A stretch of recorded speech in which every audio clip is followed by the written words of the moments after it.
अस्सलाम वालेकुम। जब भी प्रॉपर्टी सेल करने के मैटर्स हों या कि हिबा करने के मैटर्स हों और आपने ये डिसाइड कर लिया कि मुख्तारनामा हमने देना है किसी को, किसी भी वजह से आप बिज़ी हैं, आप मुल्क से बाहर हैं, या कोई खातून ऐसी है जो पर्दा नशीन है और वो अपने प्रॉपर्टीज़ के मैटर्स को डील नहीं कर सकती और वो ये डिसाइड करती है कि मैं अपनी प्रॉपर्टी के सारे इख्तियारात, चाहे वो सेल करने के हों, हिबा करने के हों, कंस्ट्रक्शन करने के हों, किसी को आगे रेंट देने के हों, गर्ज है कि हर किस्म के इख्तियारात या स्पेसिफिक इख्तियारात, ये पूरे का पूरा इख्तियार होता है किसका? मालिक का। वो किसी को भी ट्रांसफ़र कर सकता है। अब जिस डॉक्यूमेंट के ज़रिए वो ये इख्तियारात दूसरे शख्स को देगा उसको कहते हैं मुख्तारनामा, और मुख्तारनामा देने वाले शख्स को आप कहते हैं मुख्तार दहिंदा, और जिसको मुख्तारनामा दिया जाता है उसे आप कहते हैं इख्तियार गुरहिंदा, कि जिसको अटॉर्नी होल्डर आपने बनाया। याद रखिएगा ये जो डॉक्यूमेंट है ये बहुत ही स्पेसिफिकली और बहुत ही अच्छे से तरीके से तैयार होनी चाहिए, वरना कल को अगर लिटिगेशन चलती है किसी ऐसी प्रॉपर्टी पे जो कि मुख्तारनामा जिसमें इन्वॉल्व हो, तो किसी कमी पेशी की वजह से आप अपना केस लूज़ कर सकते हैं। अब इम्पॉर्टेंट पॉइंट्स क्या हैं जो आपने जहन में याद रखने हैं, वो ये है कि जो डिस्क्रिप्शन ऑफ द प्रॉपर्टी है वो वेरी क्लियर होनी चाहिए, उसके अंदर एम्बिग्विटी नहीं होनी चाहिए, वेगनेस और अनक्लियर नहीं होनी चाहिए। जैसे कि अगर प्रॉपर्टी का रकबा है तो वाजिया मेंशन होना चाहिए, उसका जो हदूद अरबा जिसे आप मीट्स एंड बाउंड्स कहते हैं कि मशरिक में, मगरिब में, शुमाल में, जनूब में, ईस्ट वेस्ट नॉर्थ साउथ में क्या चीज़ वाक़या है, गली किस साइड पे है, लेफ़्ट साइड पे क्या है, किसका मकान है, वगैरह वगैरह, ये आपने उसकी लोकेशन मेंशन करनी है, साथ में रकबा भी बताना है। और इसके अलावा हर प्रॉपर्टी की एक जिसे कहते हैं मुँह मत्था होता है, जो टेक्निकल वर्ड्स में जो हम यूज़ करते हैं, रेवेन्यू के लोग यूज़ करते हैं, वो होता है खेवट, खतौनी, खसरा, कितात।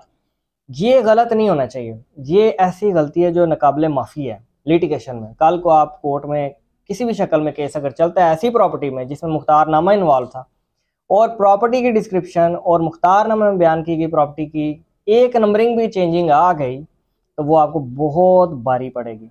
खेवट में चेंजिंग आ गई, खसरे में गलत लिखा गया, कितात में गलत लिखा गया, तो समझ लें कि आप प्रॉपर्टी ही कोई और सेल कर रहे हैं, आप किसी और दरवाजे पे चले गए हैं, ये प्रॉपर्टी वही नहीं है। प्रॉपर्टी हमेशा वही होगी जिसकी नंबरिंग मैच कर रही होगी, और अगर आपने नंबरिंग गलत की तो लिटिगेशन आप 100% हारेंगे और ये क्योरेबल चीज़ नहीं है। लेटर ऑन अगर क्योर करना है, गलती हो चुकी है तो आपको टाइमली करना पड़ेगा। और पहली बात तो ये है कि इनको गलती ये होनी ही नहीं चाहिए। डिस्क्रिप्शन ऑफ द प्रॉपर्टी मैंने बता दी, इसके अलावा कितना रकबा आप आगे मुंतकिल कर रहे हैं उसकी डिस्क्रिप्शन होनी चाहिए वाज़िया। इसके अलावा डिटेल्ड जो है मेंशन होनी चाहिए, उसकी जो मुख्तारनामा दे रहा है उसका नाम, वल्दियत, उसकी कौमियत, उसकी रेजिडेंस क्लियर मेंशन होनी चाहिए। इसके अलावा जिसको इख्तियारात दिए जा रहे हैं उसकी डिटेल्स भी वाज़िया होनी चाहिए, उसकी वल्दियत, नाम, कौम वगैरह वगैरह। और इसके अलावा साइन बड़े मैटर करते हैं। साइन अगर नहीं होंगे, अंगूठे आपके नहीं लगे होंगे तो ये इंस्ट्रूमेंट, ये डॉक्यूमेंट को वैलिड ही नहीं समझा जाएगा। और इनके अलावा भी एक इम्पॉर्टेंट चीज़ है, वो ये है कि किसी भी डॉक्यूमेंट को वैलिड करार देने के लिए एटलीस्ट 2 विटनेसेस चाहिए। आपके अगर 2 गवाह मेंशन नहीं है, आपके मार्जिनल विटनेस जिसे कहते हैं हाशिए में, जैसे कि मेरे पास एक ये मुख्तारनामे की कॉपी मौजूद है और इसके मार्जिन्स ये हैं, जैसे कि आप स्क्रीन पर देख सकते हैं, ये मार्जिन्स हैं और एक ये मार्जिन है। यहाँ पे गवाहान होने चाहिए। इसके पहले सफ़े पे तो गवाह नहीं लिखे हुए, अगले सफ़े पे जैसे कि आप देख सकते हैं ये मार्जिन में गवाह लिखे हुए हैं, ये और ये मेंशन होने चाहिए। और इन्हीं मार्जिन्स में आपके अटॉर्नी होल्डर और अटॉर्नी गिवर इनके नाम भी मेंशन होते हैं, और साथ में ये फ़र्द की एक कॉपी भी लगी है। ये सारी चीज़ें जब होंगी प्रॉपरली अपनी शक्ल में मौजूद होंगी, जैसे कि इनका हक अदा किया जाना चाहिए, तब ही किसी प्रॉपर्टी की ट्रांजैक्शन जो मुख्तारनामा इन्वॉल्व करेगी वो वैलिड होगी, कोर्ट उसको कंसीडर करेगी, वो एक जेन्युइन मुख्तारनामा होगा और आपके लिटिगेशन विन करने के चांसेस भी बढ़ जाएंगे। और अगर इसमें कोई ख़राबी निकली तो समझिए इसके ज़रिए किया गया हर किस्म का लेन देन, वो चाहे कितनी ही आगे प्रॉपर्टी ट्रांसफ़र क्यों ना होगी, वो 10 नस्लों में भी आगे चलेगी, 10 बंदों में भी चलेगी, कितनी ही कीमत की क्यों ना हो, उसकी शेप कैसी ही क्यों ना बन गई हो, तो वो इसके थ्रू किए गए सारे इंतकालात जो हैं वो नलीफाइड हो जाएंगे और वो पूरी बिल्डिंग गिर जाएगी in the eyes of law. अच्छा, मैं यहाँ पे बताता चलूँ कि अब जो रजिस्ट्रेशन हो रही है पावर ऑफ अटॉर्नीज़ की, वो बाकायदा कंप्यूटराइज्ड होती है और फ़ोटोज़ वगैरह सारी फ़ोटोज़ बनती हैं और उनके रिकॉर्ड में बाकायदा अंदराज होता है, कंप्यूटराइज्ड होती है हर चीज़। ये जिस तरीके से मेरे पास एक एग्जांपल के तौर पे फ़ोटो कॉपी है अटॉर्नी की, तो ये देखिएगा कि इसमें अटॉर्नी की भी फ़ोटो लगी हुई है, साथ में आइडेंटिफायर की भी है, और जो अटॉर्नी एग्जीक्यूटेंट है यानी जो मालक है उसने भी अपनी फ़ोटो यहाँ पे मेंशन की हुई है। ठीक है, तो ये मेरे पास एक कॉपी थी एज अ सैम्पल बताने के लिए कि आपके नॉलेज में हो कि पावर ऑफ अटॉर्नी या मुख्तारनामा कैसे काम करता है। याद रखिएगा, मुख्तारनामा कुछ चीज़ों की वजह से खुद ब खुद ख़त्म भी हो जाता है। अगर मुख्तारनामा देने वाला शख्स फौत हो जाए या मुख्तारनामा लेने वाला शख्स फौत हो जाए, तो ये जो कागज़ है, ये जो रजिस्टर्ड आपका डॉक्यूमेंट है, ये ख़त्म हो जाता है, नलीफाई हो जाता है, इसकी कोई वर्थ नहीं होती। अक्सर मेरे से लोग सवाल ये करते हैं कि मुख्तारनामा मेरे नाम पे था तो वो फ़लाँ फौत हो गया, मैं इसका कैसे यूज़ करूँ? तो भाई आप इसका यूज़ नहीं कर सकते, ये वैलिड रहा ही नहीं। एक और चीज़ है कि अगर मुख्तारनामे के अंदर टाइम लिमिट मेंशन कर दी जाए कि इस स्पेसिफिक टाइम तक ही मुख्तारनामा दिया है, साल, 2 साल, 3 साल, 4 साल या हफ्ता, ये मर्जी है, वो टाइम लिमिट लिखी जा सकती है। वो टाइम एक्सपायर होने पे ये मुख्तारनामा खुद ही एक्सपायर हो जाएगा। आप टाइम नहीं लिखते तो फिर टाइम वर्क नहीं करेगा, फिर ज़िंदगियों के साथ ये जुड़ा होगा।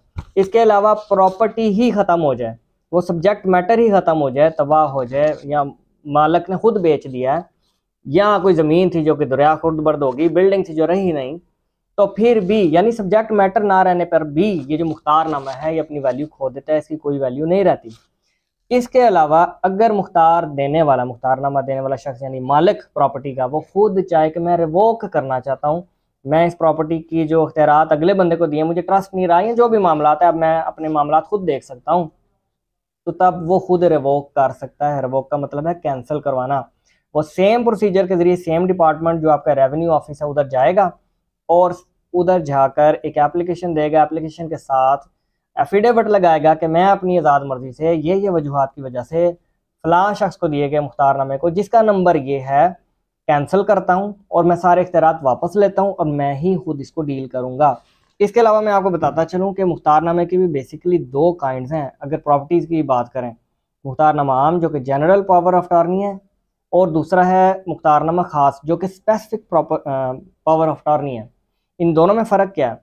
जनरल की जब बात करें, मुख्तारनामा आम की, तो फिर आप अपनी प्रॉपर्टी से रिलेटेड तमाम इख्तियारात अगले को दे रहे होते हैं, तमाम के तमाम। वो मालिक नहीं बन रहा होता, लेकिन इख्तियारात आप उसको ट्रांसफ़र कर रहे होते हैं। स्पेसिफिक पावर ऑफ अटॉर्नी अगर अगले को देते हैं तो इसका मतलब यह है कि आप मुख्तार ख़ास दे रहे हैं और बड़े मखसूस किस्म के जो इख्तियारात हैं अगले को ट्रांसफ़र कर रहे हैं। जैसे कि आप कह सकते हैं कि सिर्फ रेंट की बाबत इख्तियारात मैं तुम्हें दे रहा हूँ, इसकी देखभाल देखो, मेंटेनेंस करो, बस, सेल नहीं कर सकते। या हो सकता है आप उसे कहें कि जी तुम सिर्फ कंस्ट्रक्शन की हद तक मैं तुम्हें इख्तियारात दे रहा हूँ, तुम सेल नहीं कर सकते या कुछ और नहीं कर सकते। तो जब आप सेट कर देंगे, लिमिट सेट कर देंगे, डेडलाइन एक बना देंगे, बाउंड्री, तो फिर वो आपकी मुख्तारनामा ख़ास होगा, स्पेशल पावर ऑफ अटॉर्नी होगा। तो इन दोनों में फ़र्क याद रखिएगा।